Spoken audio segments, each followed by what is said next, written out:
Semoga saya dimaafkan oleh Gus Baha dan diampuni oleh Allah bahwa saya telah mengatur beliau, karena betapapun kata beliau aturan prosedural ya harus tetap di bawah taklimu taklim. Tapi karena saya bukan moderator amatir ya.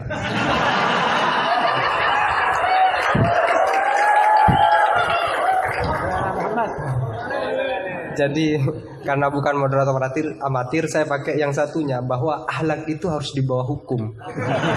Dan dalam konteks musyawarah ya moderator adalah kekuasaan tertinggi.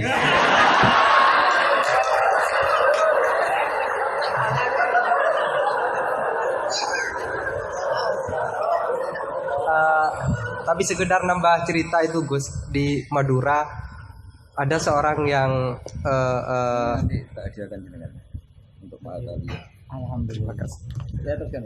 Ada orang Madura sudah haji, sebelum nyampe di rumahnya dia pesan ke tetangganya yang kebetulan waktu itu sudah mondok, tolong aku dibuatin semacam banner yang ada ayat atau hadisnya, tetapi jangan yang sudah ekstrim lah. Aku suka yang ekstrim. Jangan misalnya al-hajjul mabrur laisa jazauhu ilal jannah, itu aku tahu sudah. Terus jangan juga walillahi ala nasi hijjul baiti. Itu jangan. Sudah sering. Aku carikan ayat atau hadis yang tidak populer. Akhirnya santrinya itu mikir, buka Al-Quran dengan pemahaman yang ekstrim. Akhirnya langsung dia temukan ayat. Dan itu dipajang besar-besar di pintu gerbang. Ayatnya adalah Aman hajjal baita awi tamaro fala junaha, maka tidak ada dosa.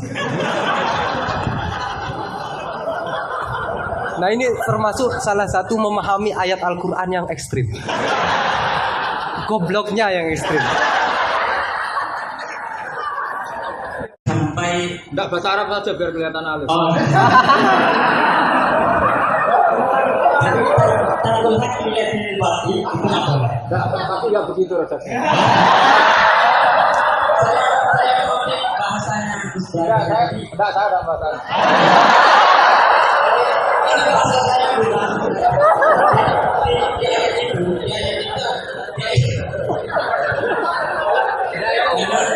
Kalau di depan Gusta itu semua kemah jadi luntur.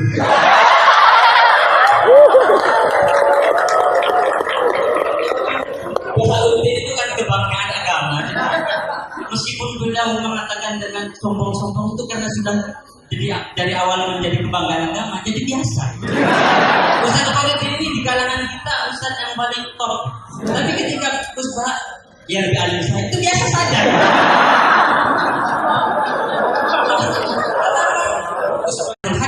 Haki lihat di batin itu tidak apa-apa.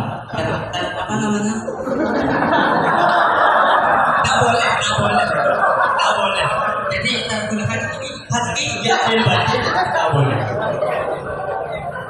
Saya ini jadi penonton. Yang ingin saya tanyakan begini Gus. Dalam kitab Fajuri yang sering dikaji teman-teman Maharani, isi Al-Quran itu kan cuma 9. Oh. Iya, isi Al-Quran kalau disebutkan kan cuma 9. Mulai dari halal, haram, kemudian qisas, kemudian tanzir, tausyir, dan ada 9. Saya lupa itu disihirkan oleh Syekh Al-Bajuri disihirkan. Saya tadi tanya lagi nggak mau disihirkan.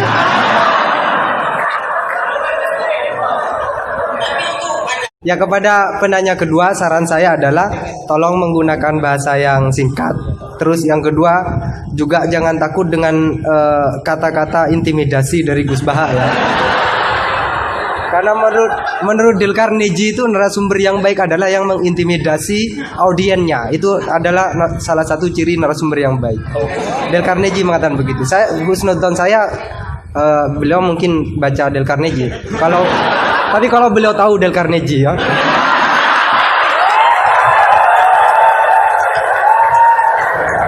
Ya, silakan Saudara Husain. Assalamualaikum warahmatullahi wabarakatuh. Nama saya Ahmad Husain dan siap dikatakan goblok karena bertanya.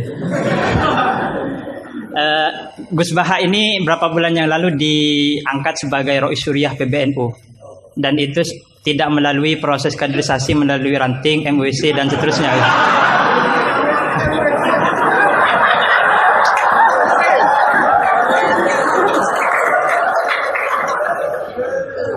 Padahal Ustadz Khairuddin ini di sini paling alim, tapi beliau masih jadi MWC gitu.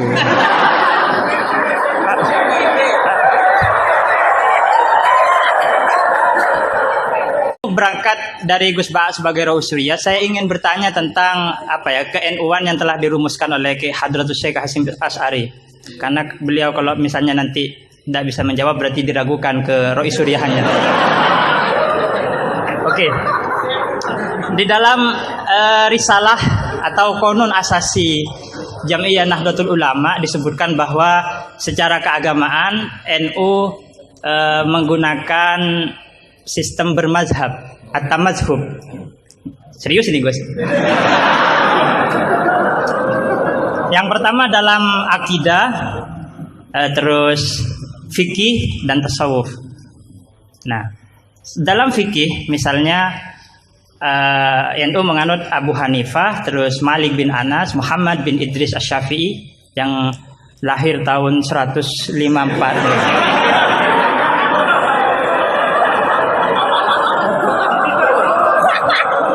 Wafatnya tahun 205. Akhirnya berapa? 154. 50. Mungkin kitab saya ditahrif itu Gus. Umurnya Imam Syafi'i berapa? Apa? Umurnya Imam Syafi'i berapa? 63. 54. Oh iya. Ya intinya umurnya pendek. Lahirnya Imam Syafi'i tahun berapa? 50, pokok 50 lah. 150 tambah 204. Iya, 204. Kalau Al-Ghazali wafat 505. Ya. Nah, iya. Iya, pertanyaannya gini, Gus. Pertanyaannya gini, bahwa sistem bermadhab NU itu yang pertama adalah Al-Quran, As-Sunnah, Ijma' dan Qiyas. Sementara dalam aspek lain, NU menganut mazhab Abu Hanifah, Malik bin Anas, yang mana salah satu masodirul ahkamnya adalah misalnya Abu Hanifah menggunakan istihsan, Imam Malik menggunakan amalu ahlil Madinah. Nah, ini seperti ada kontradiksi atau kontradiksi kontradiksi interminus istilahnya itu. Di satu sisi pakai kias, tapi di sisi yang lain kok menerima istihsan gitu, menerima amal ahlul Madinah. Padahal dalam sistem beragama NU itu landasan keagamaannya adalah Al-Quran, As-Sunnah, Ijma' dan Qiyas. Tapi di dalam ruang lingkup yang lebih dalam bermazhab Abu Hanifah, itu Abu Hanifah menggunakan istihsan. Ini perlu ditambah rumusan Ahlus Sunnah wal Jamaah atau saya yang salah memahami gitu. Jadi yang dimaksud Qiyas di situ apa Gus itu? Kalau misalnya kias hamlu maklumin ala maklumin sebagaimana dalam Goya halaman berapa ini? Terima kasih. Jadi yang dimaksud kias dalam rumusan Ahlus Sunnah wal Jamaah itu gimana? Karena masih ada istihsan gitu kan, ada kontradiksi gitu. Kok kias diterima, istihsan juga diterima gitu. Terima kasih. Semoga Gus Baha paham ya. Ini yang semoga yang nolar itu bukan hanya GR-nya ya, tapi juga ilmunya beliau semoga nolar. Amin. Saya persilahkan kepada Kiai. Enggak dijawab gurunya aja cukup. Ini sama Abdul Wahid. yang ini. Husain. Tapi enggak cucunya Nabi yang Husain.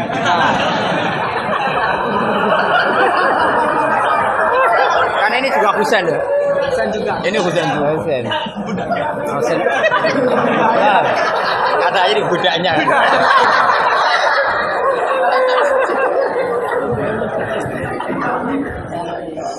Ini yang jelas ini hari ini benar-benar kacau. Kacau sekacau-kacaunya ini. Ustadznya bingung, santrinya sudah bingung, sombong lagi.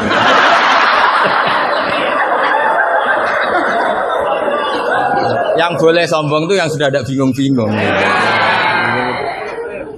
Tapi agak apa-apa, saya maafkan ya. Memang itu satu-satunya cara dia untuk menang gitu.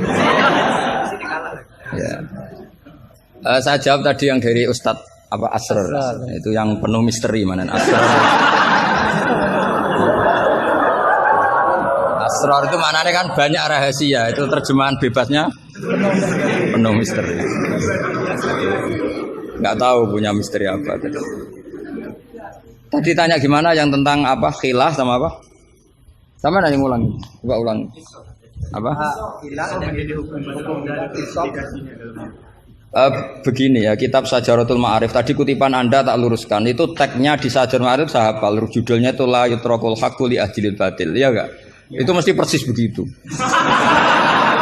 Yang kamu tadi pasti tidak persis itu. Saya ini hafal Quran, jadi ingatan saya normal.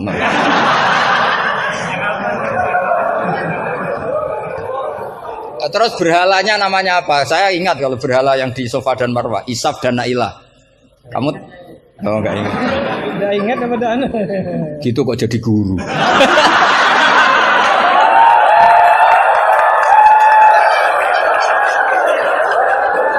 Bisa. Jadi maksudnya itu mungkin jadi gurunya sah karena muridnya lebih bodoh. Tapi yang enggak sah itu gini loh. Wong kelas gitu kok melawan saya itu loh. Itu sangat nggak sah itu. Jadi ibaratkan saya ini sudah tisen dilawan Elias Pikal, bisa mati. Bisa mati.